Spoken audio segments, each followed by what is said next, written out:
YouTube, what it do, man? It's Trey the Third, and y'all already know what this is. We got another reaction coming to y'all, and we fucking with Tommy G this time. You know, Tommy G be going crazy, Slim. Like, I can't even hold y'all. Tommy G be going into the craziest hoods we never heard of. So let's go ahead and tap into this one. Nobody would have thought South Dakota.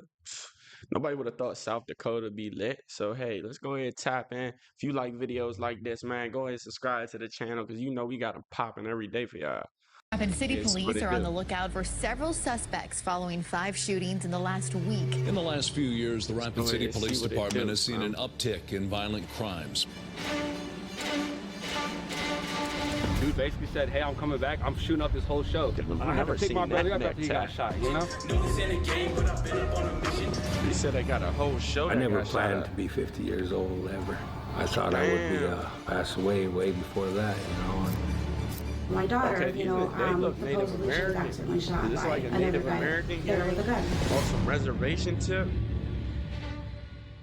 Damn, I didn't know South Dakota. At first, you might guess that South state Dakota is a very crazy safe place, and that's up for debate. Nationally, it's actually ranked somewhere in the middle, and it's more dangerous than states like Kentucky, Florida, and Illinois. Now, for most South Dakota citizens, it is reasonably safe, but if you are a Native American man, it's a different story altogether. You see, Rapid City is South Dakota's most dangerous city, and Pine Ridge is the most dangerous reservation. And together, these two share kind of a strange relationship. It's kind of like Chicago and Rockford, where you have gangsters going back and forth to flee from the law. And in Rapid City, shooting has been on the rise, and most of it is tied to Native gang activity. And here's another interesting fact about South Dakota. It is arguably the most incarcerated state in the country. Some estimates say that up to 7 out of 10 Native men will serve at least once in jail or prison. And although Natives make up only 9% of the state population, they make up nearly half of the prison and jail population. To investigate this further, we head to Rapid City and we dig into the trends of violence and incarceration. We meet with guys like Eric, a man who has served decades in prison and now is out advocating to stop the cycle. Vinny, a local rapper whose brother was killed at one of his recent shows. And of course, to really get into the mud, we make a stop at a local trap house. Join us as we go boots on the ground in South Dakota.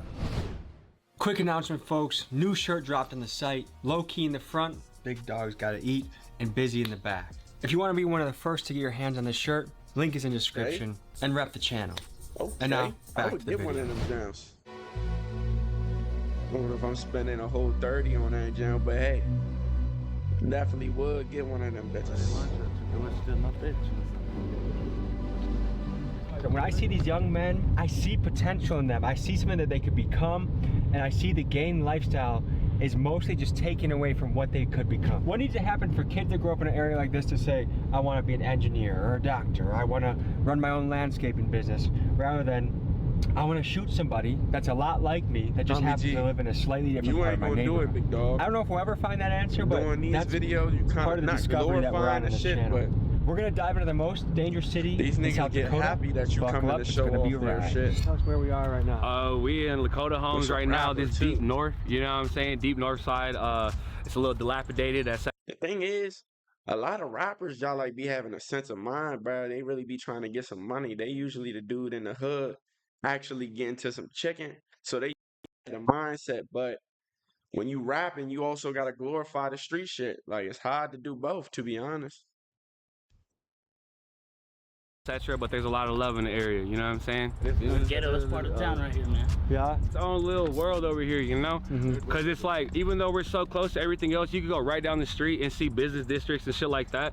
It's its own entity over here, you know what I'm saying? Okay, so what goes down around here? Drugs, you know what I'm saying? A lot of, and the dealings that come with that. Sure. You know what I'm saying? As far as robberies, as far as, you know what I'm saying, killings over a little bullshit, you know, an ounce of weed and shit like that, you know what I'm saying? Somebody die over it, so it's like. Do you guys know someone that have died over an ounce of weed? There's a quad, bro. Yes.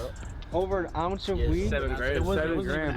A quad, dude? Like Did you guys call it a quad around here? Yeah. Yeah. I picked up many of quads in my day. Never have I ever thought about I was gonna die over it. Dude didn't expect that night either, you know what I'm saying? I went to prison for possession of marijuana. It was my first charge I've ever caught in my life. The judge was just a little hard on me, you know? How long did you serve for marijuana? He gave me 6 years and suspended 5 of it. So I only 6 years? Yes, for possession of marijuana. How much marijuana are we talking? It was a pound, you know what I'm saying? So my charge was possession of 1 to 10 pounds. So it didn't matter if I had 1 pound or 9.5. Was that technically a felony then? Yes, it is. At the time, that was a different time in my life, and I was, you know, playing loud music, drinking, driving, doing the most, you know, being sloppy with it. So you got pulled over in a DWI type of situation, and then they searched the car for weed? They smelled weed immediately. I just, like I said, were you chiefing it big time? Yeah, okay. I was smoking when they pulled me over. I try to play it off. I try to give them my blunt piece and be like, this is all I have, sir, you know? They weren't going for that though, so. Did that seem absurd that you could be put in a cage for weed? Yes, sir. Dude, that's crazy, bro. For 1 pound of weed, I'm talking about 448 grams, not even that much. 1 pound of weed, bro, got locked up for a year. And he got a felony on his record. Now this nigga can never really get a job, can't really pursue anything smart. You know what I'm saying? Anything like totally legal. Like, of course he can go legal, but all he can really do is be a truck driver. And even them, they not really getting much. You know what I'm saying? Over a petty weed charge. Like petty weed charge. That's crazy. Dude, it changed the course of my life. You know, I had a very practical outlook on life in general. I was a real normal kid. I played sports. I wanted to be a nurse. You know, so it's like that shit. Can you no longer work for a hospital now? No, I couldn't get a job in Walmart once I got out of prison. You can't even get a job in Walmart? No, I was trying to show my little brother a different way. You know, like the lifestyle that we had got into, it was based off circumstance. And that's my history in Rapid City, essentially. A lot of people know me out here for like sports and stuff, but like What'd you play? I played football, basketball, I ran track, you know. We head next to I Am Legacy, an organization focused on empowering Native people and helping ex-cons rebuild their lives. Founder Eric Brainswhite invited us to a roundtable discussion led by former inmates. That's why I say if y'all doing some shit y'all ain't supposed to be doing, bro. Save y'all money. Be a little bit more smart with y'all money, because you could fight these cases, bro. Because these cases in the judicial system is not trying to help the young people out, bro. It's trying to put us down. You know what I'm saying? Everybody makes mistakes, and I don't condone no illegal stuff. You know what I'm saying? But when you're young, sometimes you make mistakes, and I don't think those mistakes should carry the rest of your life and make you go down bad for the rest of your life because you made one mistake when you was in your teens or early 20s. Like, that's why I say, bro, if you making these type of mistakes right now as a young man, save your money, be smart with your money, so if you get into a situation, you can pay for a lawyer. Now, I'm not going to say that should be correct. I feel like you should have the same opportunities as the guy that pays $100,000 for his lawyer, as the guy that pays $500 to his lawyer. You know what I'm saying? You should have the same opportunities to make or beat that case or whatever. But it's just not like that. If you ain't got no money and you go public defender route, you're not going to beat the case. Or if you go petty money to the lawyer, like a little bit of money to the lawyer, he's not trying to beat that case for you, bro. Tackle the tough issue of incarceration among Native men. A lot of minorities, a lot of people with our skin color, you know what I'm saying? You know, but I used to do the gang thing. And if I was a Hollywood movie director looking for the role of like scary guy in the cell, you'd be like, oh, this is the guy we want, for sure. Yeah. I left everything I've ever known in my life that I was good at and entered a life where I didn't know anything. I changed. Yeah, I never planned to be 50 years old ever. I thought I would be pass away way before that, you know. The younger you experience these violent things, it increases the likelihood of you repeating them in this community. That's why we focus on the youth.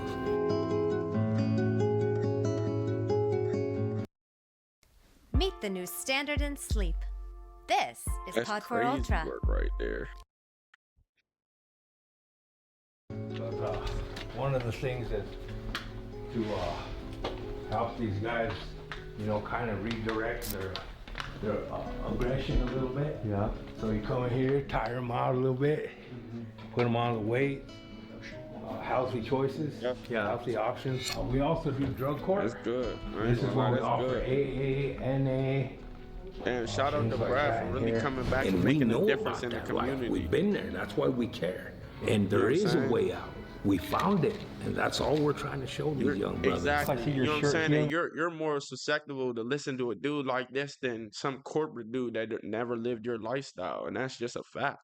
You know what I'm saying? With conviction, what does that mean to you? It's great that these older men are coming back and trying to, you know what I'm saying? I've lived it, been there, done that, and went through a lot of the struggles here. So I'm trying to heal with that conviction, and also with me being incarcerated as well. Mm-hmm. I was 18 years old. I shot at some people here in town, and At age 18, I was sentenced to 12 years in the South Dakota State Penitentiary. They shot at my family. Drove around, looked for him, found him, and 4th of July 1996, I retaliated. You have the most gangster Hello Kitty tattoo I think I've ever seen in my life. Yeah, so I have. Tell me about that. So I have a special needs daughter. Okay. So a lot of this is for her. Sometimes retaliation, that's not even a bad thing. Like sometimes you have to don't count the days, make the days count. All you're doing is protecting your family at that point. She has a rare brain disorder. They told us she wouldn't see her first birthday, so we marked the date when we were told that. And that was in 2011. Yeah, grateful today. She's 13. My first son, I wasn't there. Incarcerated. I missed his birth, and just wasn't in the relationship, there. And we meet my wife, and with Alejandra, our daughter with special needs, I learned to embrace that. I needed to fully protect her. For me, quitting drinking is what helped to be able to get up if she's having seizures, to be able to get up, at a drop of a hat, to assist her or assist my wife in her cares. For me, it was the murder of my brother. He was down there at the Teddy Sports Bar and he was shot and killed. Calling me and asking me to come hang out with him at the bar, and I went down there to go see what he was doing. And as I was walking towards him, I heard a gunshot go off, and then my cousins told me it was my brother, my little brother, and it's just, ever since then, after the past 3 years, I've just been getting incarcerated in and out of jail. I'm using my past as a tool to help better these children. Adults can't teach old dog new tricks, but we can save these kids. And by saving these kids, we can save this community. Did about 18 years in prison. That's a long time. Where I grew up, Dakota homes, in the hood out here, it was kind of almost like an expectation at some point. Hey, you might end up going to prison. From our neighborhood, is drug and alcohol related. Every single felony, every single charge. So non-violent offender? Non-violent, all non-violent. I'm a 9-time felon. What brings you here? 9 times. I'm the youth navigator now. How'd you get here though? In 6th grade, I got in some trouble at school. Eric used to be the diversion coordinator here in Pennington County, so I was his first ever youth to go to Legacy. What'd you get into as a 6th grader? A fight. This little kid called me a name, and I have gay uncles. It was a gay slur. I think I can guess what you're thinking of. Yeah, and I reached in my locker to grab my backpack, and he slammed the locker door closed on my hand. I reached up with my left hand and I slammed his face against the locker, and I grabbed him up by his backpack straps and threw him across the hallway. I started kicking him while he was on the ground, and that's how I met Eric, and I've been coming back ever since. I was like 11 or 12. Now he's 16. Yeah. It's crazy, you know what I'm saying? Sometimes you just gotta defend yourself, and sometimes you're put in fucked up situations just because you're defending yourself. Like bruh said, he got locked up for retaliating. You know what I'm saying? People shot up his family's house. If a nigga looks soft, they gonna keep doing it. So you gotta go retaliate to make sure your family there's a lot safe. of people that, you know what I'm saying, older folks that lead the youth astray. And that's what I'm saying. It's like they don't know no better when they're that young. Nah, like man. We grow up in the shit we see, like we think it's normal, you feel me? Then you grow up and you have your own mind now, and it's like... You know what? I want you guys to know how important you are to our people, man. Word. We don't need you wasting your lives on dumb shit, man. Word. You know what I mean? Don't get caught up doing dumb shit, man. But statistics say... Put your time into that. Absolutely, man. Yes, right there. Yeah, right there, man. What does that mean? For your sacrifice. Hey, tell them what it means. Tell them what that means. No, it's from Sundance. Ceremony. Oh, where you put the piercing. Yep. Sundance ceremony is basically a women appreciation ceremony. We're showing appreciation to the women because the women get their blood every month, and that cleans their slate. That's our way of cleaning their slate. Even going into Inipi. Inipi stands for a sweat lodge. You go in there and pray. You're going in there to be cleansed, cleanse what you be doing out here. All those gangs and drugs out here, because there's not much opportunities for youth out here. That is another factor. You, bro. Oh, this is my little brother. He passed away in 2022. I heard about that, bro. Yeah, Sorry, man. He passed away in 2022 due to gun violence. That was our first show we were ever gonna have in Eagle Butte. It was gonna be a great turnout, you know. There was nothing but unchies and kids out there. There's free food, you know. Like, you never really see like 50 people out there for the openers, but that first person I was out there, there's like 50 plus people showing love, you know. We were gonna go on last, and there was a boy that was threatening to shoot the show months before, and we didn't really take it serious, you know. We didn't, you know, we didn't even reply to his threats or anything like that, but it came down to the day of the show, 90-degree weather, and he's in the crowd with the same bag on that he's showing his gun on Snapchat every day, and with a mask on in 90-degree weather, you know? So I came and I tried to speak with him because I know what he was saying, and when I came and tried to talk to him, he got real abrasive and was like, why are you trying to check me? Get away from me, boom. And I'm like, look, man, and I grabbed his bag and I pulled it to me. I felt his gun and I said, what are you doing here? Why are you here? But he's like, just get off me, get away from my bag. I don't want to freak everybody out and be like, hey, he got a gun. Yeah. So whenever the security comes up to me, I say, hey man, he has a gun. He's like, are you sure? I'm like, yeah, I felt it. So he tried to escort dude away. Dude basically said, hey, I'm coming back. I'm shooting up this whole show. I look around, like I said, there's nothing but elders and kids, you know? My family's come all the way from Colorado to come see us. I'm like, we gotta do something. So sad, and that's what the dude asked. He's like, please stop him. There's police around there and everything. The police didn't do shit. I had to pick my brother up after he got shot, you know? That's another just testament as far as where we don't really rely on the police, you know? That's vigilantes. Like the definition of a vigilante is somebody that gets justice by their own means, but while not involved in the law. And it's that bottom line that they don't look out for us. They say they're supposed to protect and serve. You know what I'm saying? Like I said, when my brother got killed, I had to pick him up. I had to everything, you know what I'm saying? So, yeah. You need to come see us, man, because I got some opportunities for you, man. Yeah? Hey, I lost my little brother, too. He got shot and killed down at the Teddy Sports Bar. Oh, word. Hey, bro.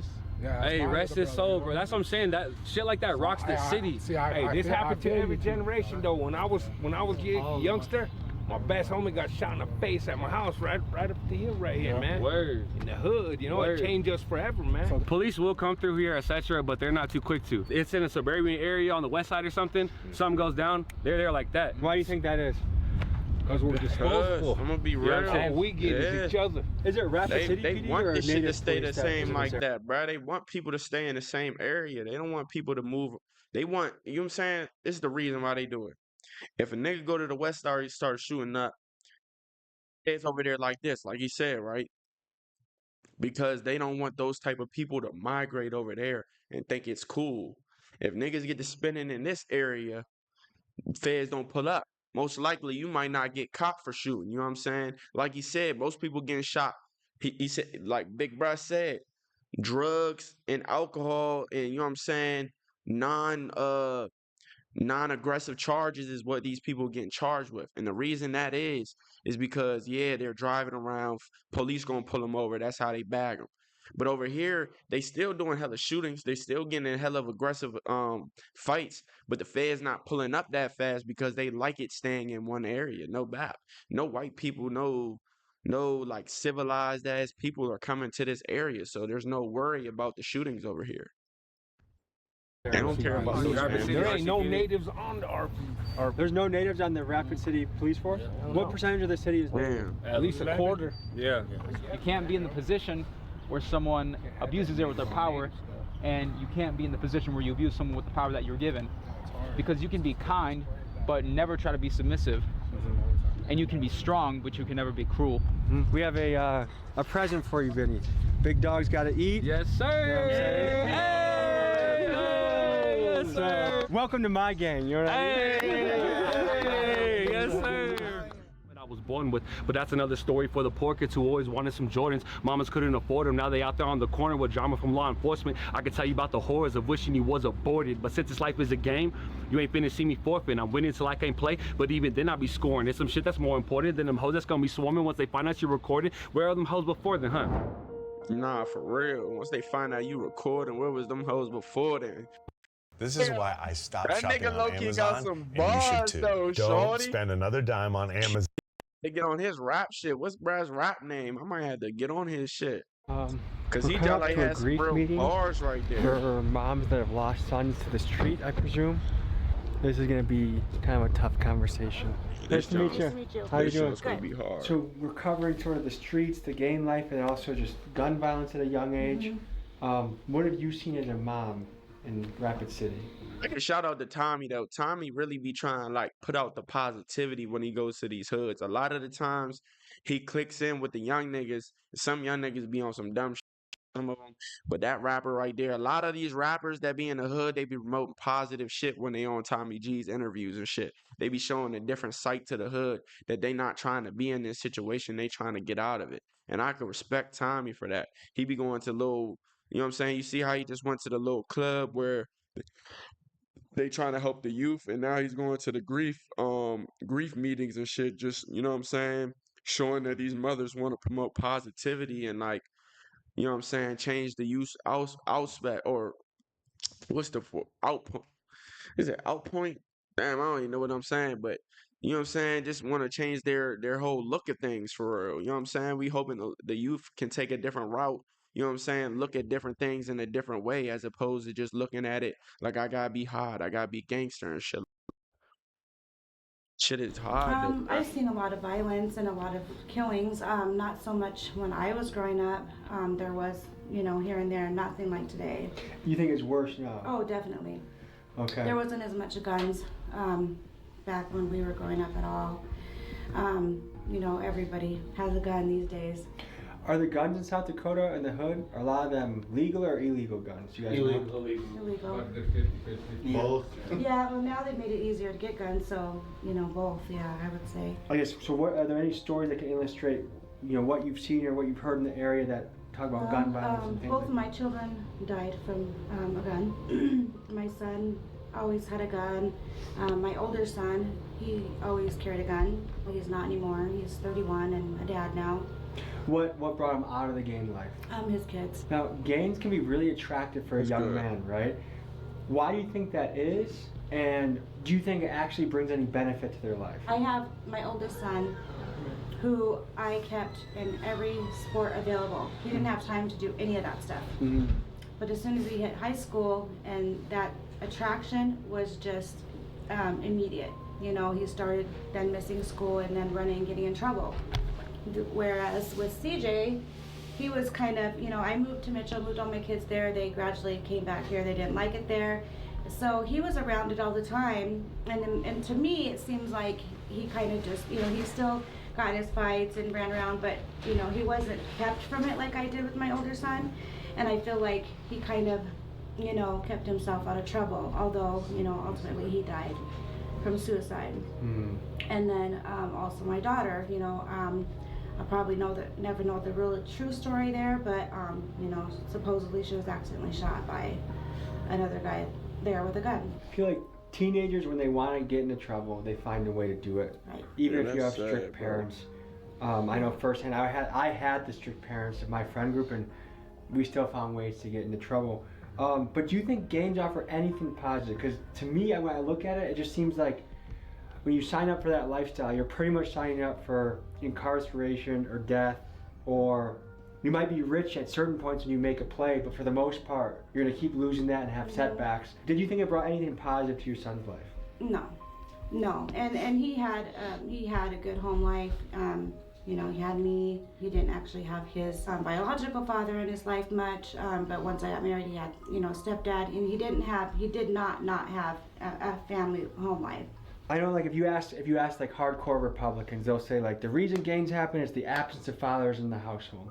What do you think about that? Well, I was lucky enough to have a dad. Like I said, my older kids, their dad was never really around. I know it makes a difference, obviously, but it seems just to be so common now that I don't think most of us that have grown up on the north side really give it much of a thought. I mean, I can't speak for anybody else. It's just become kind of normal and ingrained. Yeah. There's a lot of young men, some of them with shiesties on. What kind of advice would you give to them as they're pursuing some of their options in life? Well, you know, and I've gotten to have a lot of good relationships with a lot of my kids as their friends since they passed away. I see things a lot differently now. I mean, I would give anything to have my kids back, and, you know, obviously I would never wish this on anybody, but I do think it's humbled me in a way that I can relate to them more. I can't listen to too much of the sad stuff, y'all. Yeah, like, getting too deep. I was considered one of the original TBC guys. And that's one of the most notorious gangs in the north side? Yeah. TBZ is slang for the boys, and this is the name of one of the most feared native gangs in the country. And with roots that run deep in South Dakota and Minnesota, TBZ has both power in the streets and the penitentiary. Captain Tony Harrison, chief investigator for Pennington County Sheriff's Office in Rapid City, says that he has seen photos of toddlers dressed in gang attire and that it's not uncommon to see boys as young as 8 and 10 throwing up gang signs. Eric and Kenny were among the founding members of TBZ decades ago, but against against all odds, both are now leading lives that give back, and they use their lessons of their dark past to try and create a hopeful future for the youth. So you got, yeah. So you got my brother, and there were several of us. It started out with like over a dozen of us. Out of all of, I mean, almost every one of them went to prison but me. How did you avoid prison? Well, I think, you know, one of the things that stuck in my head around that time was my mom. My mom started going to meetings. She started going to AA meetings. And at that time, I used to look at her like, oh man, she must be really messed up. She's got to go to meetings. She's got to do extra things to stay sober. Different. And my whole thing was backwards. That was when I was in my drinking time too. And for me, it was like, that was one of the things I came back to when I did sober up. And it was getting in a relationship at that time that helped me kind of come out of that rut. And then kids, that was the other thing. And that kind of opened my eyes up to my drinking and my drugging. And one thing led to another. And next thing you know, I've been doing this for over 30 years. That's right. And that's what keeps me It's crazy. It's work. crazy. These was some of the hottest dudes. The dudes that really started the gangs. The dudes that, you know what I'm saying? They're the reason shit might be popping right now. And who's this?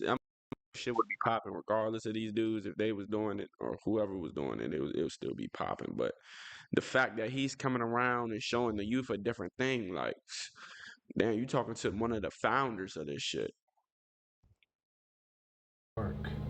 And throughout all that whole time, I've stumbled a few times. I went back out there and tried it again.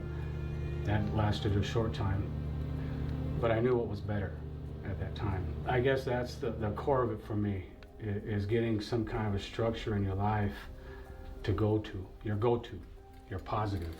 You know what I'm saying? You gotta find something positive in the streets. My business, my relationships. You know, today it's better, but it took me a long time to get to this point.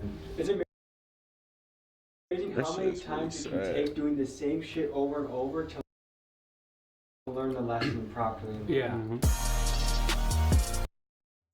Hey, shout out to Tommy G, man. He really be showing the youth some light, just trying to show them a different way for real.